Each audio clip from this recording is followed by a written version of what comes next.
FDO ബോൺസോ എന്താണ് മികച്ചത്? ഈ ചോദ്യം നിങ്ങളുടെ മനസ്സിലും വരുന്നുണ്ടാവും.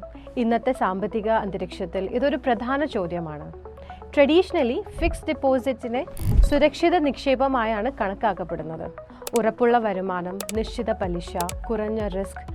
എന്നാൽ പ്രശ്നം എന്തെന്നാൽ FDയുടെ വരുമാനം പലപ്പോഴും പണപ്പെരുപ്പെടുത്തൽ മറികടക്കാൻ കഴിയുന്നില്ല. മറുവശത്ത് ബോൺസ്, പ്രത്യേകിച്ച് ഗവൺമെൻറ് ബോൺസ്, കോർപ്പറേറ്റ് ബോൺസ് ഇപ്പോൾ നിക്ഷേപക്കാർക്കിടയിൽ വളരെ പോപ്പുലറാണ്. ഗവൺമെൻറ് ബോൺസ് കമ്പാരിറ്റീവ്ലി കൂടുതൽ സേഫാണ്. അതേസമയം കോർപ്പറേറ്റ് ബോൺസ് അല്പം കൂടുതൽ വരുമാനം നൽകുന്നു, എന്നാൽ അതോടൊപ്പം അല്പം അധികം റിസ്ക്കുമുണ്ട്. വിദഗ്ധരുടെ അഭിപ്രായത്തിൽ പണം സുരക്ഷിതമായി സൂക്ഷിക്കുക എന്ന് മാത്രം പോരാ. ഇന്നത്തെ കാലത്ത് വരുമാനം റിട്ടേൺസ് ഇൻഫ്ലേഷൻ മുകളിലായിരിക്കേണ്ടതും അത്യാവശ്യമാണ്.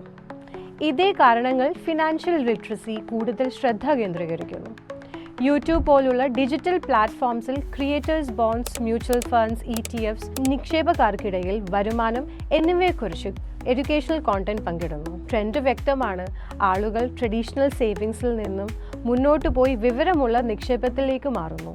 അതിനാൽ ചോദ്യം FD തെറ്റാണ് എന്നല്ല. യഥാർത്ഥ ചോദ്യം നിങ്ങളുടെ പണം നിങ്ങൾക്കായി പ്രവർത്തിക്കുന്നുണ്ടോ? സ്മാർട്ടായി നിക്ഷേപിക്കുക, വിവരമുള്ളവരായി ഇരിക്കുക.